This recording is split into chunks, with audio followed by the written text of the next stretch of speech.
racing games. I like racing games.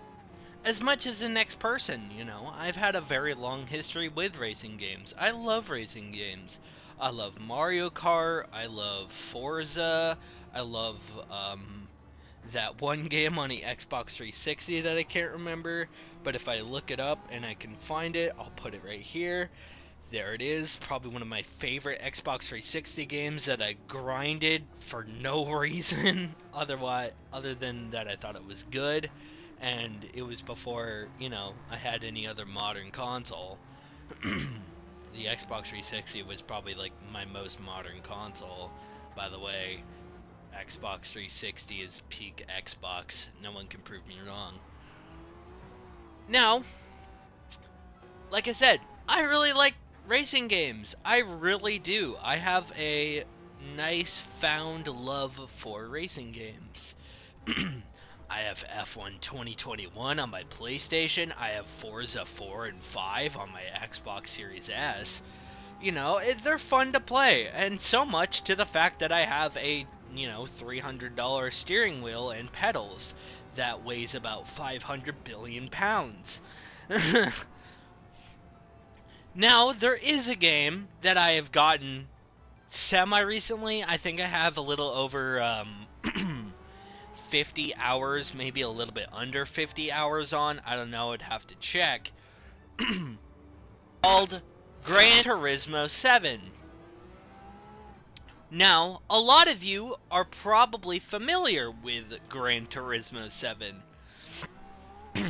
Or the Gran Turismo series in general. I like the Gran Turismo series. It's very good. This is the first Gran Turismo game that I've ever played, though, Gran Turismo 7. It's really good. I like it. It's different and yet the same as a lot of its competitors. Um, it it sets it apart from other games. You know. Now, I like this game. I would like to go over the positives and then the negatives that I have with this game, because I already have the title for this video and you probably already saw it. I like Gran Turismo 7, but that's the title, right? So, I'm going to go over the positives. I like this game for just one. The car selection is pretty expansive, with I believe over like 400 cars that you can collect, which is super neat. 90% of them you don't even have to pay for because of menus. And what I mean by that, menus are little missions that you have to do throughout the game to eventually beat it. And you get free cars, and you get to upgrade your car and all that fun stuff. And it's all fun and games. You don't have to go through a progression of unlocking parts per car. No, you have to level up yourself, right, to unlock car parts for every single car. Which I like. I like that. That's really neat. Not a lot of games do that, I don't believe. Kind of.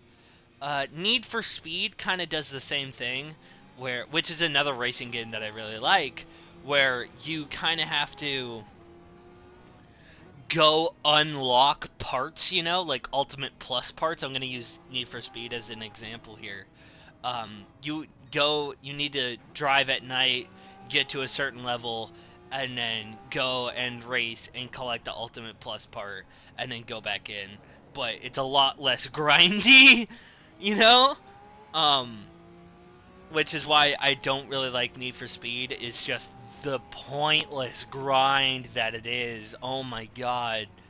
Need for Speed Heat is so grindy. So grindy. It's not even funny.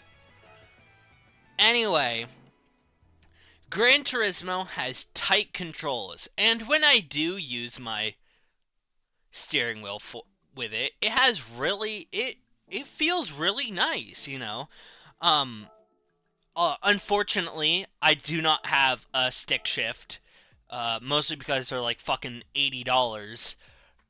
But I do want one, so it's kind of weird driving a Toyota Supra, but you know, that's stick shift and all I have is paddle shift. It's kind of weird, but you know, you get used to it, you know? It's just I would want, you know, full immersion for stick shift, you know. And a major plus, I don't have a VR headset, but this game supports VR, which is really neat. I like that.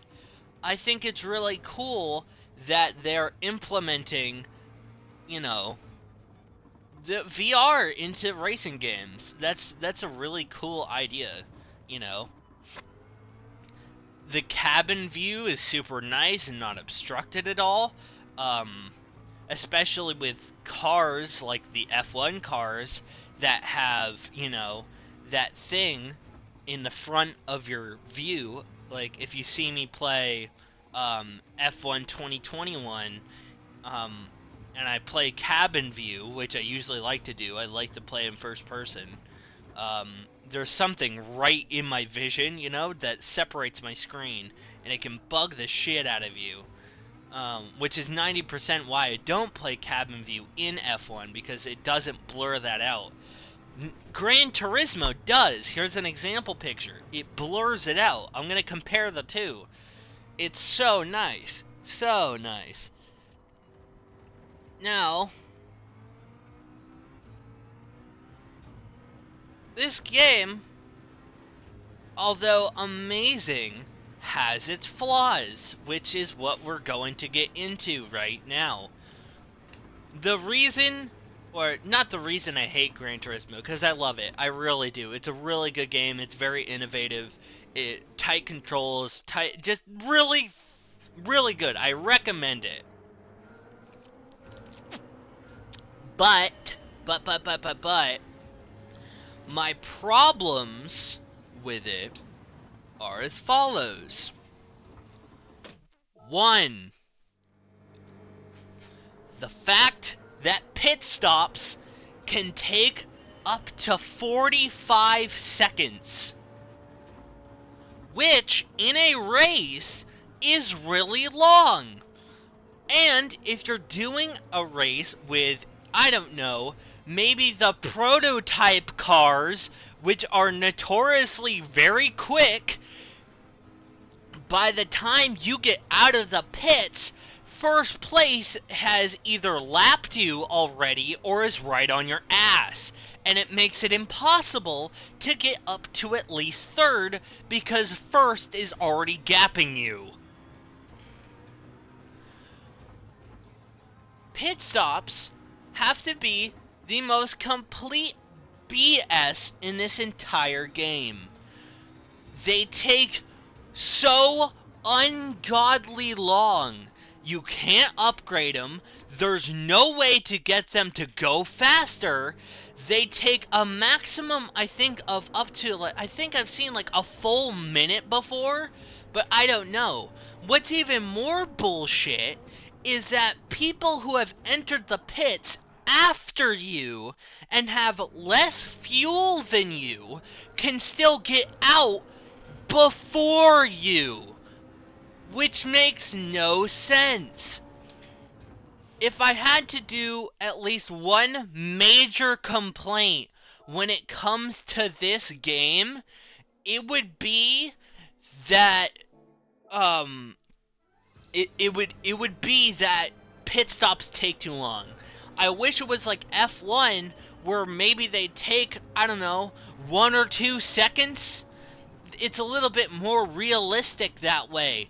Even in, like, I had a NASCAR game on my Xbox 360, and even those pit stops would only take maybe like 10 seconds. They're a little bit more realistic. You know, I'm not just, you know, standing there for 45 seconds getting lapped by everyone else, and it's, I don't know, maybe like the last lap let's just say, and I needed new tires and fuel because I'm low, if I'm going from 0 fuel to 100 fuel and I'm changing tires takes like 3 seconds. That's fine, that makes sense. But changing fuel can take up to like 3 hours. And the pit stop alone is like maybe, I don't know, 10 seconds. But they decided to include when you enter the pit, that counts towards your time. It doesn't cut to your pit, which is complete BS. That's probably one of my biggest complaints when it comes to this game. Anywho, moving on.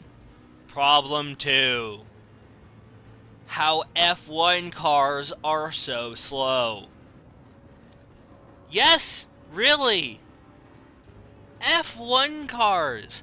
Cars that are notorious for being aerodynamic as fuck and being semi-fast.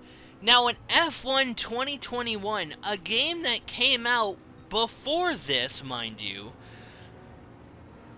those cars can reach up to easily 200 miles per hour, even faster. Especially with DRS, you know, they can reach up to over 200 miles per hour. They are very fast. But tell me, why is it I can spend $1 million of in-game currency on an F1 car, currently my second highest car PowerPoint thing, right, is slower than I believe my fucking Toyota Supra. I'm not kidding. This F1 car tops out at 180. That is so slow. Pretty much any car you buy in the game, if you upgrade it enough, is going to be faster than this car. Is going to be faster than an F1 car. And you can't upgrade it because you have to drive it bone stock. The only thing that you can change on it are the tires. And even that won't save you for how slow it is. I have the best tires in the game, which I believe are the HS tires, which I believe are like the hard soft tires, or the race tires, the racing tires, right? I believe are like the best tires in the game. I'm not entirely sure. Those tires are like really super good, right? Even that won't help the car, because that's what was on the car. It's just 180? That's so ridiculous. That's so slow. And it's the best one. It's legit the best F1 car that you can buy in the game. And it's still slow. And there's no DRS for any F1 car, I don't think. There might be, I don't know. I only have one F1 car. Because I don't need all 4. I think it's a little ridiculous that they don't have DRS, because F1 cars do. And if we're going to be a realistic racing sim, F1 cars should have fucking DRS. And they should be faster than fucking 180. That's so dumb. Now, moving on to my next problem. Problem 3. The AI. Yes. Although, the AI is great. Don't get me wrong. But, if you're in a race that has pits, chances are it has penalties as well. Well, the problem with this is the AI drivers can knock you off the track. And the AI drivers won't get penalties, but you will. Which is complete bullshit. And some off-the-track penalties can last up to 5 seconds. where you have to slow down. Sure, yeah, 5 seconds isn't a lot, but like if you're trying to go and you're trying to win, 5 seconds can kill your run and you're essentially having to reset because guess what? You now just got passed by the two people you just passed 3 years ago. So that's a little bullshit. I do like however, how penalties stack. That makes sense. If before the penalty line, where you actually have to, slow down and shit, your penalties can stack, which makes sense. But it's complete bullshit that you have to eat the penalty for getting knocked off by the AI. It's so dumb. Problem 4. Glitches. Now, I haven't encountered a lot of these. I'm gonna call this glitches slash exploits. Now, my friend Camden, who has also got this game, found an exploit where you can take any car into any race, no matter PowerPoint limit, street car, whatever. It's really if you can do it fast enough, so it's an exploit, right? It's not supposed to be in the game, it's kind of cheating. I guess that's really the only one, because, like, that's also kind of a glitch, too. It's a glitch slash an exploit. Because I haven't actually experienced a lot of glitches. Mainly my car not turning. That's probably one of my other ones, is like your car, no matter what you're driving, will just refuse to turn. No matter what. Even if I have my steering wheel out, which is incredibly rare, your car will just refuse to turn whatsoever. And it's complete bullshit, and chances are you're going to have to reset. Number 5. The ramp in difficulty. Holy shit. You beat the game, right? You've just beat the game. The final race is pretty fucking easy. But then the game goes into full on forward mode and makes the game almost impossible. It makes it so difficult. Like, it introduces pits, which is fine. It introduces all that stuff pretty much when you're done with the game, which I find really weird. I'm not sure why they weren't, introduced in the game, progressing up to the final race where you would have to use all of those, but I digress. But the ramp in difficulty is insane.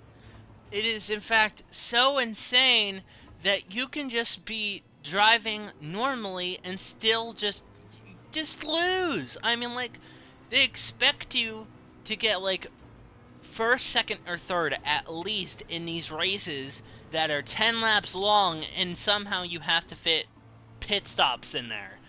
And this will lead to first, second, or third place breaking ahead of the pack 5 years ahead of you, who is probably stuck in, I don't know, 5th or 6th or something like that, and you just can't catch them.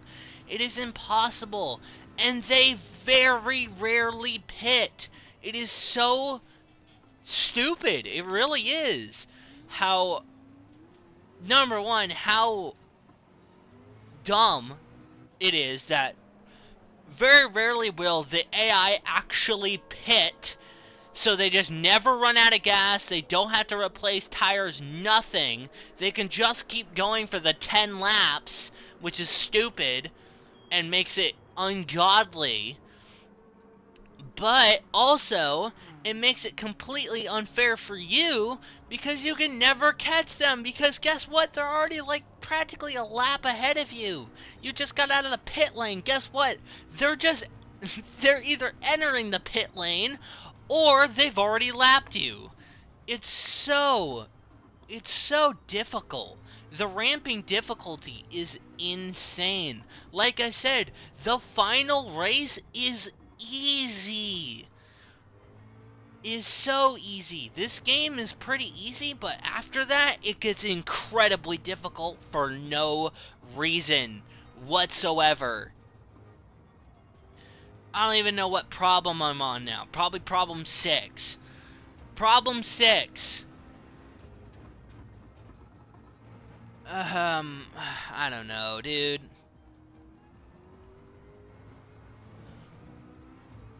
Um,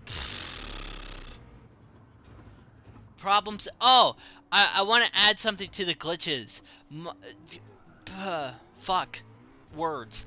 So, Camden, when he downloaded the game, he randomly started with 1,000,000 credits. I don't know how, and I don't know why, and neither does he. It was so random. Maybe it was something special. Maybe it's like a rare thing. I've tried to look it up. I've tried doing research, but apparently no one else has experienced this glitch except for him.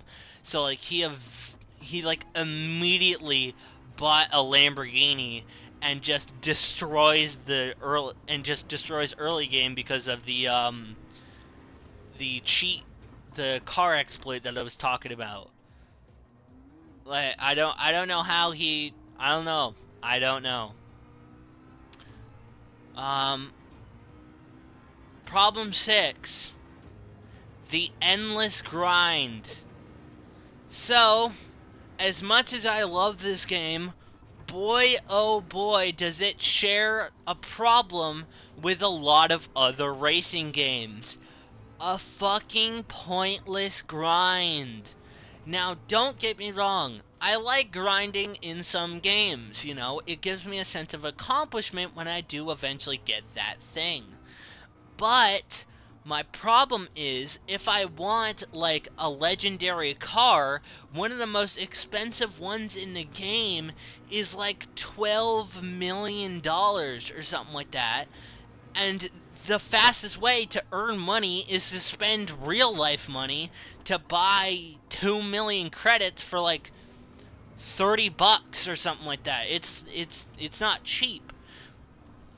Speaking of cheap, this kind of ties in how expensive this game is. $70. Oh my god. I get it. It's a very realistic and very good simulation game. Don't get me wrong. But $70, in my opinion, is a little fucking ridiculous. And you'll be lucky to find it for cheaper, you know, and like really the best way to play this game is either on a $2,000 PC or a $500 console. So I don't know. It's ridiculous. Um yeah, but back to the grind problem. You will have to sit down and grind for hours on end to earn a lot of money. Now, I have found the quickest way to earn money and the easiest way to earn money is to play the final race or the final championship over and over and over again. Mainly because it's so easy, but if you get first, you get 100,000 credits. And if you win, now, okay, let me walk you through, right? There are 5 races with the final championship. Each of which, if you get first place, you will get 100,000 credits. So that's 500,000 credits already, which is a lot of money. That's already 500,000. Now, if you win the championship overall, you will get an additional $250,000. So at the end of the day, you're walking away with, like, I don't know, fucking, what is that? 700, $750,000 if you win every single race. which these races are easy. Like I said, the finale is fucking easy to do. It's just the longest part would just be grinding out the races to get enough money, and yeah, it's easy. Um, and some other problems that I have with this game. Daily challenges not increasing in difficulty and or variety at all. It is the same thing every single time, and that's something that bugs me. All you have to do is get above, I think it's like 200 and not 200, 26 miles. You know what you have to do? Go and play special circuit X like once, and then you're almost done. Special circuit X is already 18 miles long, which is the longest track in the game. You know what you have to do? Drive around it twice, and you're done! Wow! And time trials count towards your daily goal. Which is weird. But it makes sense. I mean, another problem that I have is kind of the unfair balancing in cars. I have a Supra and I have a Ford GT, both of which have all the upgrades, all that fun shit. Somehow my Supra goes faster than my Ford GT. I don't know how. It makes no sense to me. Send help. So I guess in that aspect, car balancing, I mean, the Dodge Tomahawk is the fastest car in the entire game, which is why you can very rarely use it next to ever, because they couldn't actually allow you to use it in the game because it would just destroy everything. It tops out at like a little over 300 miles per hour. I think its top speed is like 350 or something like that. It's fast. It's the fastest car in the entire game. So, yeah. And like the only good place to use it is either in multiplayer, where you're not going to have any competition whatsoever because you're so fucking fast, or you are doing time trials and you want to set like a world record or something like that, or you just want to see how fast you can go on some tracks like once again Special Circuit X, you know. I mean, those were really all my problems with Gran Turismo, or are all my problems with Gran Turismo. Am I still gonna play it? Abso-fucking-lutely. Do I still like the game? Yeah, I do. Abso-fucking-lutely. Once again, this game is good. Don't get me wrong. This game is amazing. The graphics are really good. The controls are nice. Everything about this game is really good. But there are some glaring issues. And the ones that I named in this video are most of them. So, yeah. But that's it. So, thank everybody so much for watching. Don't forget to like, comment, and subscribe. Also, don't forget to check out my Twitter, Discord, and Patreon, all in the description below. Patreon is $1 a month. I do extra videos. And, yeah, that's it. Peace. Bye.